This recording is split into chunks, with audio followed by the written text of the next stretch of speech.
E chegou a hora da entrevista do dia com Denise Campos de Toledo. E nós vamos falar agora do balanço das eleições, resultado final, os recados que as urnas deixaram. Eu estou aqui com o Paulo Ramires, que é cientista político da FESP-SP. Paulo Ramires, boa noite, muito obrigada pela presença. Boa noite, Denise, boa noite a todos os telespectadores. Bom, nós temos aí alguns destaques em relação às eleições que estão virando quase consenso, não falando de nomes, dos resultados, mas, por exemplo, percentual muito elevado de reeleição, de um lado, de outro lado, abstenção muito alta. Cerca de 29% dos eleitores não votaram no último domingo e São Paulo foi a segunda maior abstenção da história, perdeu só para o primeiro turno. Então, deu 31,54%. Eu queria saber, primeiro, esses dois pontos. O índice elevado que nós tivemos de reeleição, inclusive o governo Lula está ressaltando isso, tem a ver com emendas também, mas a sua avaliação? A primeira em relação à abstenção, que foi um número elevadíssimo, principalmente aqui em São Paulo, e se considerarmos nulos, brancos e abstenções, esses três elementos venceram as eleições aqui de São Paulo, tiveram mais votos que o próprio Ricardo Nunes. O que é assustador, que vai demonstrando um certo cenário de apatia, distanciamento do eleitorado, que não se deu nem ao trabalho de ir às urnas.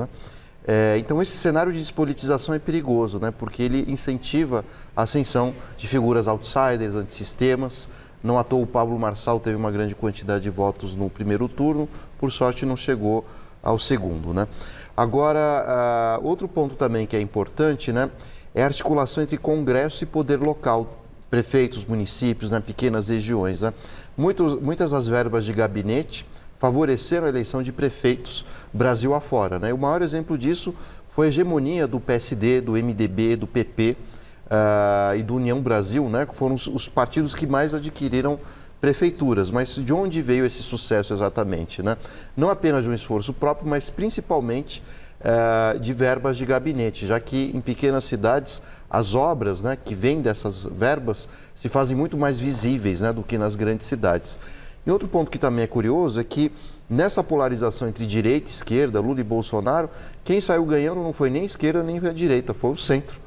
E houve o fortalecimento desse centrão nos municípios, que já é um prognóstico do que vai acontecer em 2026. Certamente nós teremos um fortalecimento desses partidos de centro dentro do Congresso, o que vai exigir do próximo presidente, ou mesmo Lula, caso seja reeleito, mais verbas de gabinete, mais ministérios, mais pastas importantes dentro do governo. É possível, inclusive, que o governo faça alguma remodelagem do Ministério, até porque tem algumas áreas que não estão funcionando. Então, agora tem uma avaliação do próprio Partido dos Trabalhadores em relação ao resultado das eleições. A gente espera que eles sejam realistas em relação às efetivas dificuldades que tiveram de ligação maior com o eleitorado, mas tem essa condição, porque tem uma participação do Centrão no governo, mas tem algumas pastas que não dão o resultado nem em termos de gestão, nem de retorno em votação no Congresso, e tem algumas que não mostram o resultado mesmo de gestão, não é? Sim, é uma reforma que terá que ser feita, A realidade do processo eleitoral brasileiro, e do que vai ser o futuro da política brasileira começa com a eleição municipal, Então o governo vai ter que abrir mais espaços para os partidos de centro. E até mesmo muito se justifica a pouca participação de Lula na campanha municipal Brasil afora, exatamente para não criar uma situação ainda mais delicada com o Congresso, já que ele é dominado pelo centro. A duras penas o Lula libera verbas de gabinete, exatamente para agradar esse centrão, para compor maioria, para aprovar alguns projetos. E agora a conta chegou, E agora chega através do eleitorado, principalmente nas entranhas desse Brasil, o chamado poder local, o poder dos municípios, dos fazendeiros, das oligarquias. E, de fato, como eu disse, nessa oposição direita-esquerda é sempre o centro que sai ganhando. Foi assim também com a presidência do Bolsonaro também, Então... Mas o centro ele já foi de esquerda também, não é? Hoje se coloca como centro-direita, mas nós temos lideranças do chamado centrão que já participaram, inclusive, de governos do PT. Nós temos ex-ministros que estão lá agora, que eram aliados no geral, e é esse centrão que foi o próprio Valdemar Costa Neto, que é hoje o presidente do PL, que é o partido do Bolsonaro. PL que já fez o vice-presidente de Lula, A gente não pode esquecer disso nos dois primeiros mandatos, Tem uma frase que eu gosto bastante de um clássico do pensamento brasileiro, do Raimundo Faoro, escreveu um livro chamado Os Donos do Poder. E ele usava uma expressão que era vinho novo em odres velhos, né? Ou seja, a política ela sofre suas alterações, mas são sempre as mesmas oligarquias, quase que de maneira hereditária, vão mantendo o poder no país, né?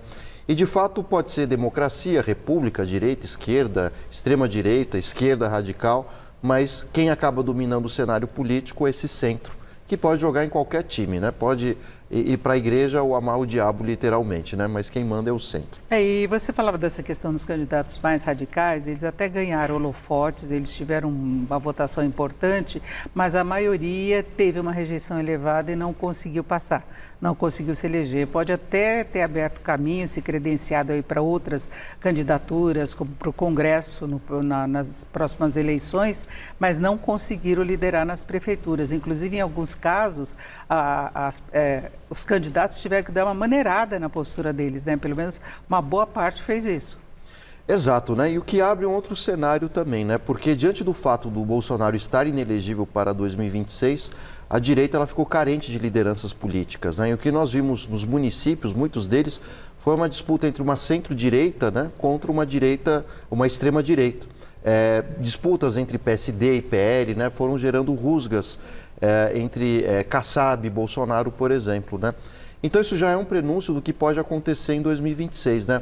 Muitos candidatos de direita e ao mesmo tempo prejudicar a chegada de um nome forte no segundo turno, fortalecendo, por incrível que pareça, o Lula. O que demonstra que as eleições municipais não necessariamente têm um impacto sobre a campanha presidencial. Claro que para o legislativo sim, né? Para a formação do Congresso, mas a presidência da República é um outro assunto e certamente o PT já larga como favorito com a imagem de Lula. Nós temos que falar rapidamente a questão de Jair Bolsonaro, que ele teve algumas derrotas importantes, onde ele se expôs mais. Começou pelo Rio de Janeiro no primeiro turno, mas nós tivemos também a derrota dele em Goiânia, em Santos, em vários locais. Belo Horizonte ele não conseguiu. Em Goiânia ainda houve o problema com relação ao Caiado, não é, essa disputa toda. Então, eu acho que a exceção que ele saiu vitorioso foi em Cuiabá, mas foi um caso em que um dos candidatos assumiu uma postura mais soft, né? Ele deixou um pouco de lado aquele radicalismo para não ser aquele bolsonarista raiz. Sim, e o próprio Ricardo Nunes também, né, que fez questão de aparecer muito pouco, ou quase nada, ao lado de Bolsonaro. No começo até queria, depois percebeu que não fazia falta. Então a rejeição é muito forte, né? Não apenas em relação ao Bolsonaro, mas Lula também, né? Principalmente aqui no Sudeste, no sul do país, né?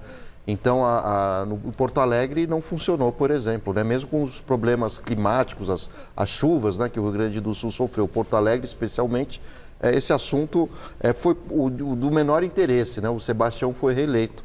A gente teve queimadas no Centro-Oeste, nem por isso os candidatos de centro, né, da bancada rural deixaram de ser eleitos. Talvez na condição em Cuiabá foi a diferença, onde vai ser realizada a COP30, que lá nós tivemos o Igor Normando ganhando do MDB. Ele venceu um negacionista do clima, que foi importantíssimo para que Belém possa se organizar para receber a COP30. Agora, antes de terminarmos, Paulo, eu queria falar sobre essa questão da esquerda, dela de redefinir as posições. Agora a gente percebe que tem uma onda mundial em relação a isso.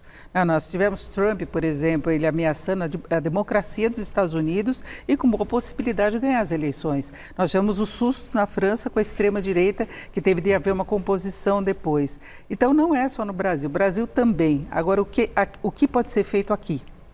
Bom, em relação à esquerda é preciso modernizar o discurso, né?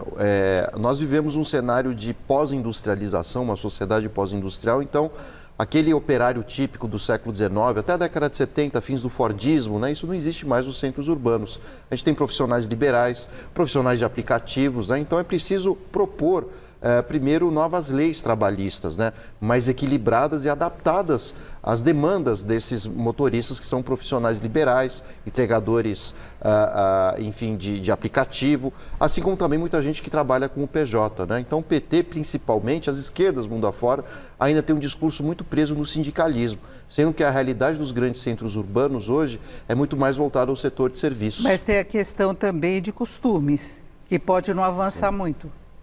A esquerda tem que se rever esses avanços. Que é uma também. discussão que existe muito forte na ciência política norte-americana, né? Ou seja, um dos motivos das esquerdas estarem se enfraquecendo é exatamente o uso do discurso da diversidade. Se por um lado é muito importante a gente ter mais diversidade dos meios de comunicação nas universidades, por outro lado isso desagrada muito o público conservador, que acaba se unificando com as suas pautas, né, também conservadoras, e alavancando vitórias de outsiders extremistas, é o caso de Trump, um pouco também, aliás, bastante do que aconteceu com Bolsonaro aqui no Brasil. Perfeito, ouvimos o Paulo Ramires, que é cientista político da FESP-SP. Paulo, muito obrigado, uma boa noite. Eu agradeço o convite.